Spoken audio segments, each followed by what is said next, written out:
Dear students, myself Rakesh Kumar, PGT English from Sanskar Science Academy, गुड़ागोड़ जी junior. Dear students, अब तक अपने कॉम्प्लेक्स सेंटेंस के अंदर होम का यूज सीख लिया था। आज अपन थर्ड कंजक्शन हुज का यूज सीखने वाले हैं। Who, whose, which, what, that, because, ये हमारे सबऑर्डिनेट कंजक्शंस हैं जो कॉम्प्लेक्स सेंटेंस में यूज होते हैं। अर्थात कॉम्प्लेक्स सेंटेंस में दो जो सिंपल सेंटेंस होंगे या दो से अधिक सिंपल सेंटेंसेस होंगे, उनको ज्वाइन करने के लिए अपन कौन से कंजक्शन कॉम्प्लेक्स सेंटेंस में यूज लेते हैं? सबऑर्डिनेट कंजक्शन यूज लेते हैं। ये मैंने आपको लास्ट वीडियो में भली भांति बताया है। आज अपन अपना जो थर्ड कंजक्शन है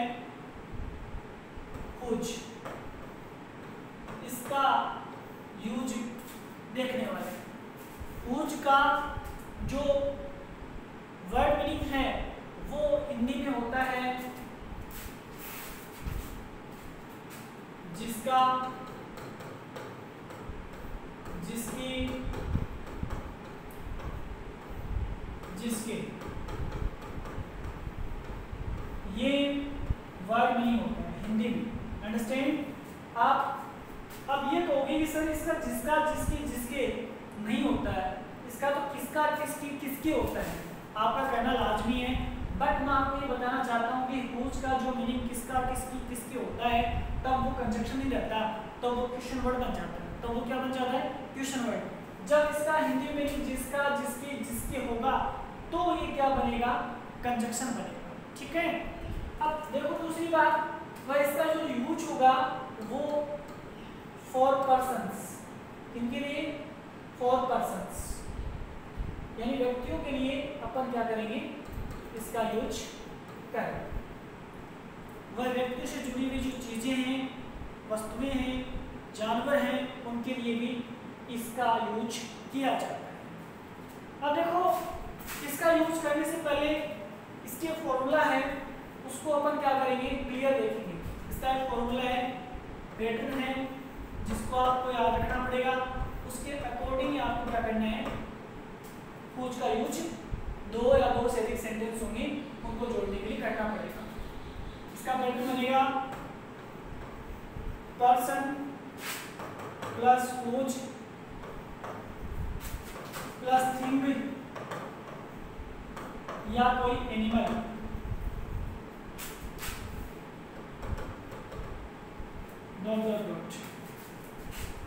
दूसरा इसका पैटर्न बनेगा person plus whose plus thing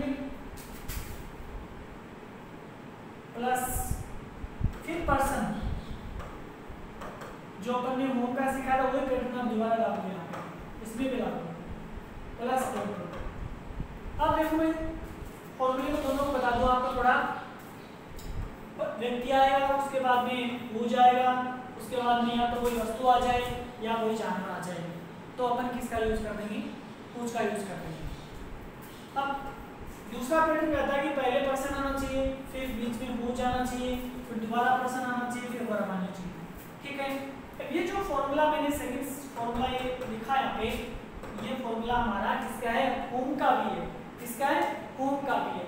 पर इसमें और होम वाले फॉर्मूले में दिखने में कोई डिफरेंस नहीं है, बट एक डिफरेंस है जो कि मैं आपको नोट के रूप में बताऊंगा। अभी आप ध्यान रखोगे।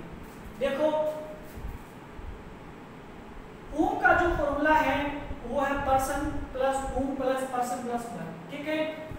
और हुज का वो भी सेम है, लेकिन देखो यहाँ ये जो सेकंड पर्सन दिया हुआ है, यहाँ ये जो सेकंड पर्सन दिया हुआ है, यहाँ जब हुज का प्रयोग होगा तो यहाँ possessive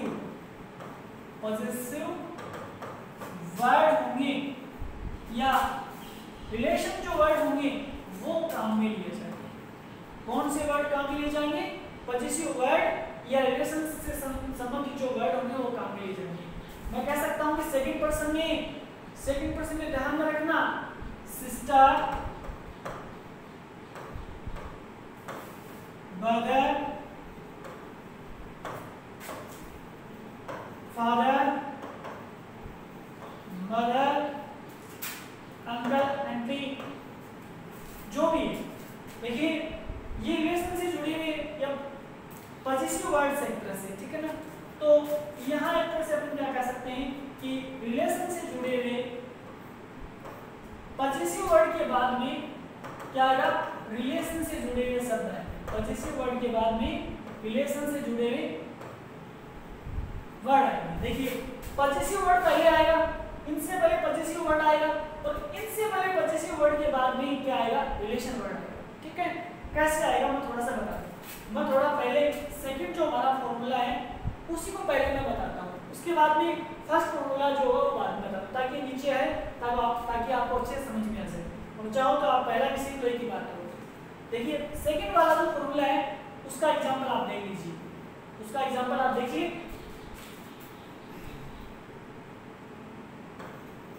Radha is a doctor. Radha क्या एक डॉक्टर है। हर सिस्टर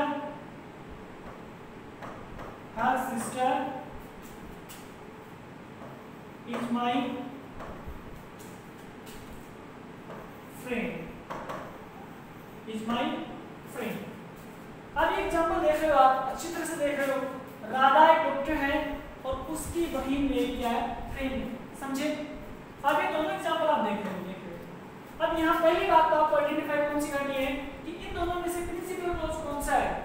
राधा एक डॉक्टर है, राधा ही नहीं होगी तो उसका फिर उसकी जो बहन है वो कहाँ से आएगी, क्या पता लगेगा या क्या जानकारी लगेगी, इसका अपन आइडेंटिफाई नहीं कर सकते।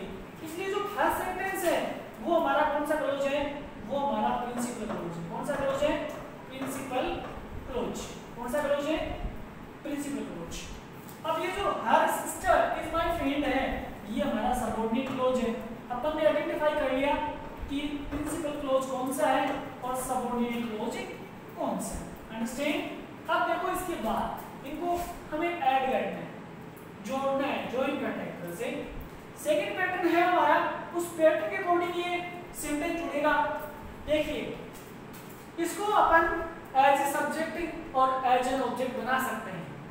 देखिए आपको बता दूं कि एज एन ऑब्जेक्ट तभी होगा, कोई भी कंजक्शन अगर है, आपको कोई भी कंजक्शन जोड़ना है दो सेंटेंसों से या दो सेंटेंसों को जोड़ने के लिए कोई भी कंजक्शन अगर आपको काम में लेना है और अगर प्रिंसिपल क्लोज का कोई कॉम्प्लीमेंट है, अगर प्रिंसिपल क्लोज का कोई कॉम्प्लीमेंट है तो ही आप उस सेंटेंस को एज एन ऑब्जेक्ट जोड़ पा सकते हो। ये बात मैं आपको मेरे रिटर्न में नोट्स होंगी उनमें आपको बखूबी बता दूंगा। लेकिन आपको यहाँ से क्या समझना है कि एज एन ऑब्जेक्ट तभी बनेगा, एक बात नोटेट कर लो, सब्जेक्ट तो बनते हैं, यानी कि एज ए सब्जेक्ट तो आप कर सकते हो, आराम से कर सकते हो। लेकिन आप एक बात को ध्यान रख लो, एज एन ऑब्जेक्ट तभी बनेगा जब प्रिंसिपल क्लोज का कोई क्या हो, कॉम्प्लीमेंट हो। यहाँ राधा कॉम्प्लीमेंट कौन है, ए डॉक्टर है। राधा का कॉम्प्लीमेंट ए डॉक्टर है, तो अपन क्या बना सकते हैं, इस सेंटेंस को एज एन ऑब्जेक्ट भी बना सकते हैं। कैसे बनाएंगे देखो। सबसे पहले फॉर्मूला करता है कि पर्सन लिख दो, राधा लिख दिया मैंने, लिख दिया। पहले अपन एज ए सब्जेक्ट बनाते हैं, एज ए इसको सब्जेक्ट बना लेते हैं, ठीक है। अब एज ए सब्जेक्ट बनाएंगे तो राधा लिख दिया मैंने, राधा के बाद में अपन क्या लिखेंगे, हुज लिख देंगे, हुज। अब ध्यान रखो कि जो हमारा हुज है वो क्या है, सबऑर्डिनेट कंजक्शन है कि नहीं है। तो इसके बारे में मैंने आपको बखूबी बताया है कि सबऑर्डिनेट कंजक्शन के बाद में सबऑर्डिनेट क्लोज आता है। सबऑर्डिनेट कंजक्शन के बाद में कभी भी प्रिंसिपल क्लोज का प्रयोग नहीं होता है। इस बात को आप नोटेट कर लेना कि सबऑर्डिनेट कंजक्शन के बाद हमेशा और हमेशा सबऑर्डिनेट क्लोज का ही यूज होगा। We will use after the subordinate conjunction the subordinate clause. Understand? कि subordinate conjunction के बाद subordinate clause का यूज करेंगे अपन, हमेशा ध्यान रखेंगे। कभी भी अपन क्या नहीं कर सकते, subordinate conjunction के बाद principal clause का यूज नहीं कर सकते। तो अपन यहाँ हर सिस्टर वाला सेंटेंस इसके बाद में लिखने वाले। अब देखो यहाँ हर आया हुआ है, हर एक पॉजिटिव वर्ड है। कौन सा वर्ड है, पॉजिटिव वर्ड है। और पॉजिटिव वर्ड में भी कौन सा वर्ड है, पॉजिटिव एडजेक्टिव है। कौन सा पॉजिटिव एडजेक्टिव है, क्योंकि एडजेक्टिव की पहचान हम कर सकते हैं। एडजेक्टिव वर्ड की पहचान तब हो सकती है जब उसके बाद में क्या है, नाउन आए। यहाँ पर नाउन कौन है, सिस्ट आई हुई है, तो हर क्या है, हर पॉजिटिव वर्ड है। हर क्या बता रहा है, अधिकार बता रहा है, उसकी, उसका, उसके, ये नहीं बता रहा है। तो यहाँ अपन हुज का प्रयोग करेंगे, जो ही अपन हुज का प्रयोग करेंगे, तो ही जो पॉजिटिव वर्ड होगा वो पॉजिटिव वर्ड क्या हो जाएगा, हट जाएगा। अपन ने हु वाले प्रयोग में क्या हटाया था, ऑब्जेक्ट हटाया था, वो भी कौन सा, अपन ने इनडायरेक्ट ऑब्जेक्ट हटाया था, निर्जीव सजीव कर्म हटाया था, अपन ने हटाया था ना। इसी प्रकार से यहाँ पर भी कौन सा वर्ड हट जाएगा, पॉजिटिव। हुज के प्रयोग में पॉजिटिव वर्ड हट जाता है, हुज के प्रयोग में पॉजिटिव वर्ड रिमूव हो जाता है या रिमूव कर देते हैं। तो यहाँ पर अपन हर को हटा देंगे और हर को हटाकर अपन यहाँ लिख देंगे सिस्टर, और सिस्टर के बाद में नीचे और माई, और उसके बाद में फ्रेंड का फ्रेंड लिख देंगे। बचा कितना, इज ए डॉक्टर, जो कि अपन कहाँ लिख देंगे, लास्ट में लिख ये लो अपन ने इसको हुज से ज्वाइन कर दिया है। मीनिंग क्या निकलेगा, राधा जिसकी बहन मेरी फ्रेंड है वो एक क्या है, वो एक डॉक्टर है। राधा जिसकी बहन मेरी मित्र है वो राधा क्या है, वो राधा एक डॉक्टर। समझे? तो यहाँ आपको एज ए सब्जेक्ट तो आपने कर दिया, अब इसका एज एन ऑब्जेक्ट भी अपन कर सकते हैं। एज एन ऑब्जेक्ट मैंने कहा पहले ही बताया आपको कि एज एन ऑब्जेक्ट तभी करेंगे जब प्रिंसिपल क्लॉज का कोई क्या हो, कॉम्प्लीमेंट हो, उसका कोई संपूरक हो, उसका कोई संपूरक। कॉम्प्लीमेंट का मतलब होता संपूरक। राधा का संपूरक कौन सा है, यानी कॉम्प्लीमेंट कौन सा है, ए डॉक्टर है। तो अपन इसको क्या कर सकते हैं, इसको एज एन ऑब्जेक्ट बना सकते हैं, क्योंकि यहाँ अप्लाई फॉर्मूला अप्लाई हो रहा है।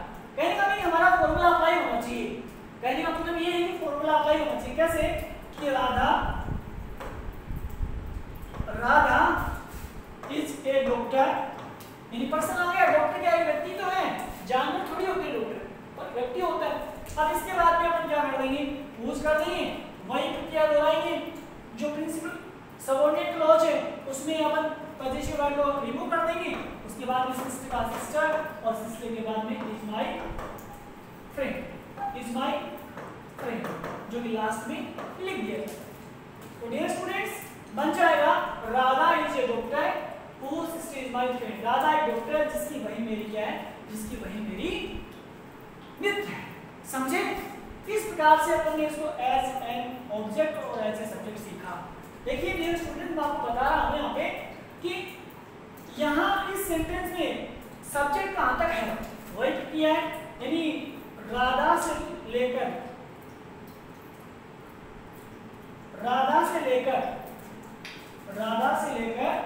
ये जो पूरा दिया हुआ है यहाँ तक पूरा दिया हुआ, फ्रेंड तक दिया हुआ है, वो पूरा सब्जेक्ट है। समझे?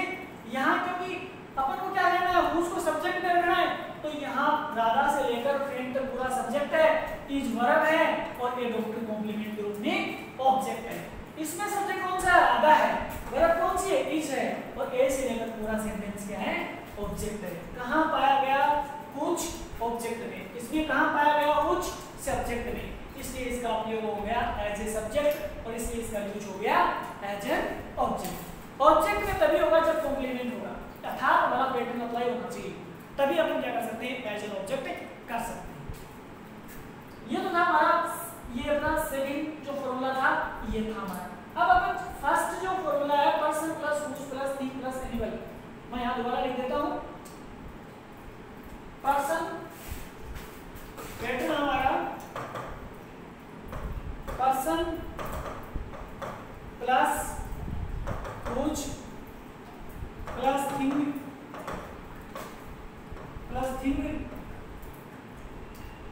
या कोई एनिमल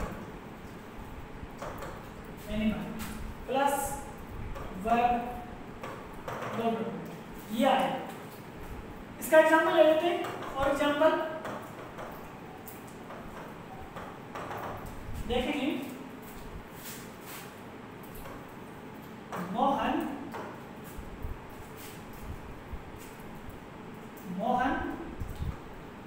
इज ए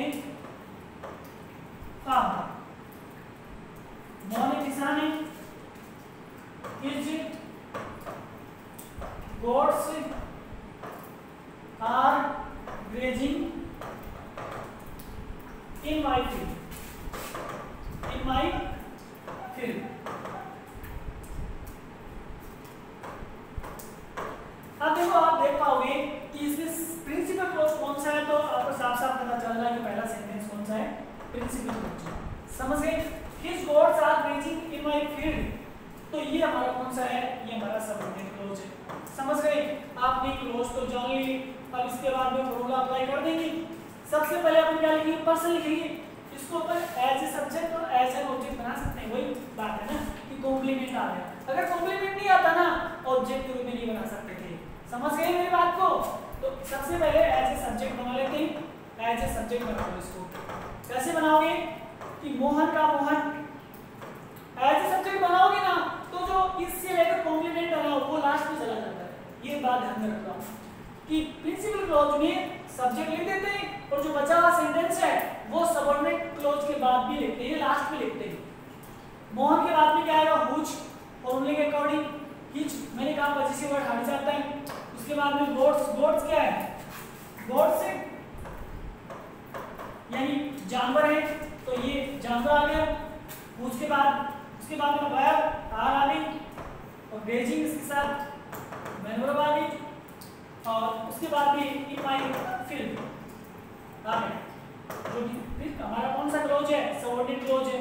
और बचा हुआ कितना हमारा, ये जो इज ए फार्मर है, जिसको अपन कहाँ लिख देंगे, लास्ट में लिख देंगे। कहाँ लिख देंगे, लास्ट में लिख देंगे। क्या बनेगा, Mohan whose goats are grazing in my field is a farmer।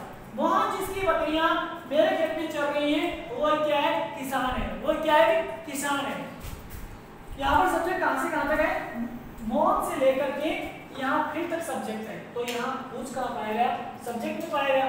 इस क्या है, वर्ब है, और एक फार्मर क्या है, ऑब्जेक्ट है। वो भी कौन सा, कॉम्प्लीमेंट है। तो अपन ने सब्जेक्ट तो सीख लिया, अब इसका ऑब्जेक्ट बना लेंगे। ऑब्जेक्ट बनाएंगे तो क्या करेंगे, यानी यहाँ इसको हटा देंगे। क्लास 10 में भी आया होगा ऐसा सेंटेंस, और सेम टू सेम दोनों सेंटेंस को लिख देंगे। कैसे, ऐसे, Mohan is a farmer, Mohan is a farmer, farmer whose goats are grazing in my field। किस प्रकार से अपन करेंगे, अंडरस्टैंड? आप इस बात को नोटेट करें, क्लियर है? Okay.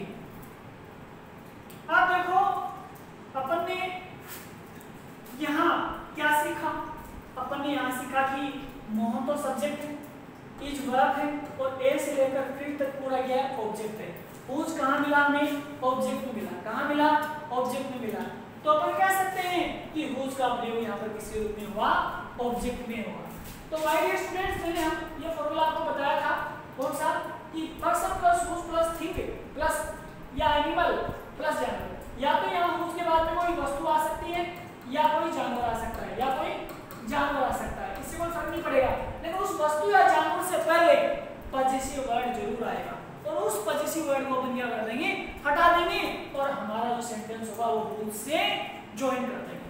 I hope that you are understood very well, and in my next video I will teach you about the conjunction of which। कौन सा, which जो हमारा कंजक्शन है उसके बारे में आपको बताऊंगा। ये मैंने अब तक कौन सी कंजक्शन बता दिया आपको, सबऑर्डिनेट who बता दिया, whom बता दिया, whose बता दिया। नेक्स्ट जो हमारा होगा उसमें अपन क्या बताने वाले हैं, which का प्रयोग बताने वाले हैं। ठीक है, अब ये जो मैंने बात बताई थोड़ी सी मैं इतना बता दूं आपको कि जो ये सेकंड जो हमारा पैटर्न था, सेकंड पैटर्न था, ये देखो यहाँ पे ये रहा। तो इसमें एक बात ध्यान रख लेना कि ये जो सेकंड पैटर्न दिया हुआ है, इसमें जो सेकंड पर्सन है वो हमेशा पॉजिटिव वर्ड के बाद रिलेशन के वर्ड आएंगे, यानी सिस्टर, ब्रदर, फादर, मदर, ये आएंगे। कभी भी यहाँ पर मान लो अगर आई आ गया, वी आ गया, यू आ गया, ही आ गया, सी आ गया, किसी का नाम आ गया, तो ये whose का प्रयोग नहीं करोगे आप वहां पे। तब किसका प्रयोग करना आपको, तब वहां आपको whom का प्रयोग करना है। पर रिलेशन से जुड़े हुए शब्द होंगे तो ही आप क्या करोगे, पूछ का प्रयोग करोगे, तो ही आप किसका प्रयोग करोगे, पूछ का प्रयोग करोगे। इस बात को आप नोटेट कर लेना। और रिलेशन से जुड़े हुए शब्दों से पहले क्या आएगा, पॉजिटिव वर्ड जरूर आएगा। माय डियर स्टूडेंट्स, मैं ये बातें वैसे रिटन नोट्स आपको करवाऊंगा तो उस पर लिखा दूंगा। अगर कोई भी कोई दिक्कत आती है आपको वीडियो के अंदर जो बात समझ में नहीं आई, तो मुझे डाउट्स जो हमारा जो ऐप पे दे रखा कॉलम, उस डाउट्स कॉलम या सेक्शन में आप अपना डाउट लिख कर दे दो, अपनी प्रॉब्लम लिख के दे दो। मैं उस प्रॉब्लम को हाथों हाथ आपको सोल्व कर दूंगा और आप सेटिस्फाई हो जाओ। जहां भी प्रॉब्लम आती है मुझे बताइए, आप साफ साफ बताइए सर यहाँ प्रॉब्लम आ रही है हमारी, सोल्व करो, मैं श्योर सोल्व करूँ। ठीक है, थैंक्स टू।